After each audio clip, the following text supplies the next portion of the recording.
సరే కిరణ్ అట్లే సరే కిరణ్ సరే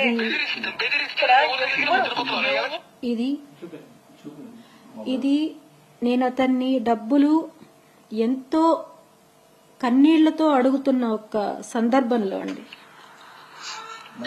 ఇవ్వకపోతే ఏమవుతుంది? ఇవన్నీ ఎలక్షన్ ముందు, ఇప్పుడు కాదు. సరే కిరణ్ అట్లే డబ్బులు ఇస్తాను. సరే కిరణ్ సరే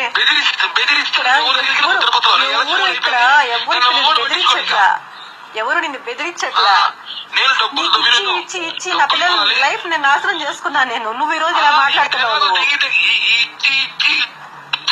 నాకు అప్పించావు, నువ్వు అప్పించావు, చెప్పిచ్చావు వచ్చినప్పుడంతా. కిరణ్ రాయల్ ఇది నీకు అప్పిస్తున్నావు, తిరిగి ఇవాళ చెప్పున్నావా? చెప్పలేదు కాబట్టి దేవుడు నీకు నరకం శిక్ష వేసినాడు. ఇప్పుడు కాదు శిక్ష నీకు పడతాది. పెట్టు, తట్టుకోలేరు కుటుంబం. చూద్దాం. ఇది ఒక ఉదాహరణ. మిస్టర్ రాయల్ ఇది ఒక ఉదాహరణ మాత్రమేనండి. ఇలా నేను డబ్బులు అడిగిన ప్రతిసారి అతను నన్ను బెదిరించేది. ఇవి నా దగ్గర ఇంకా చాలా ఇంకొక అమ్మాయి ఉన్నాయండి. అవి నేను బయట పెట్ట తలుచుకోలేదు వాటిని. ఎందుకంటే నా లైఫ్ స్పాయిల్ అయినట్టు ఆ అమ్మాయి లైఫ్ స్పాయిల్ అవ్వాలని నేను అనుకోవట్లేదు. నేను మీడియా ముందర నా తర్వాత వచ్చిన అమ్మాయి ఎవరి వల్ల అయితే నాకు ప్రాబ్లం వచ్చిందో ఆ అమ్మాయిని కూడా ఇంకా ఘోరంగా ట్రీట్ చేశారండి వాళ్ళ ఇంట్లో. ఇతను ఫ్యాక్ట్ గా చెప్పాలంటే డబ్బులు ఉన్నంత వరకు వాళ్ళతో ఉంటాడండి. ఇతను డబ్బులు అయిపోయింది అంటే వాళ్ళని ఏదో ఒక సాకు చెప్పి వదిలించుకొని ఇంకో కొత్త అమ్మాయిని చూసుకోవడం అతను ఒక నేచర్ అంతే. మానస అనే అమ్మాయి లైఫ్ నే స్పాయిల్ చేశాడు. ఆ అమ్మాయి బిడ్డను కూడా ఆ అమ్మాయికి దూరం చేశాడు. ఈ రోజు నా జీవితం, రేపు ఇంకొక అమ్మాయి జీవితం. ఇదే అండి అతని లైఫ్. నేను ఆ విషయంలోనే అండి మోసపోయింది. ఎందుకంటే ఆ అమ్మాయి అంత ఇదిగా వచ్చేది మా చెల్లెలు అని చెప్పిన తర్వాతనే వాళ్ళ చెల్లెలే కదా వచ్చేది అని నేను నమ్మానండి. నాకు అప్పుడు తెలియదు మానస అనే అమ్మాయితో ఇలా ఉంది అని నాకు అప్పుడు తెలియదు. వాళ్ళ చెల్లె వస్తుంది అని అనుకున్నాను తప్ప నాకు ఇంకొక ఇది నాకు తెలియదండి. ఇప్పుడు అతను ఈ రోజు మాట్లాడుతున్నాడు, ఎంతో హీనంగా మాట్లాడుతున్నాడు. నేను మీడియా ద్వారా నేను అడుగుతున్నది అదే అండి. నాకు ఎవరో ఒకరు అవకాశం కల్పించి నాకు న్యాయం చెయ్యమని కోరుతున్నానండి. నేను ముఖ్యంగా పవన్ కళ్యాణ్ గారిని అడుగుతున్నానండి. నేను ఆడబిడ్డకు ఎక్కడ కష్టం వచ్చినా నిలబడతాను అన్నారు. ఈ ఆడబిడ్డ కష్టం వచ్చిందన్నా నిలబడన్నా, నాకు దయచేసి నిలబడన్నా. నాకు మీకు నేను ఇంతకు ముందు చెప్పానండి. ఇంతకుముందు నేను మీకు చెప్పాను అతను వీడియో రికార్డ్ ఇమ్మని మీరు అడిగారు కదా, వీడియో రికార్డ్ మీరు ఇచ్చున్నారు అని.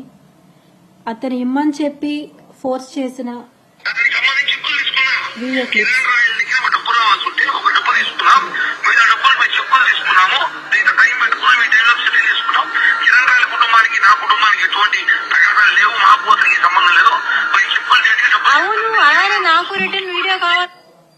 ఇలా అతను నన్ను బెదిరించి నేను ఏం వీడియో రికార్డ్ ఇవ్వాలో కూడా అతనే చెప్పి చేపించుకున్న వీడియో రికార్డ్స్తే తప్ప నాకు నేనే ఇచ్చిన వీడియో రికార్డ్స్ కాదండి అవి.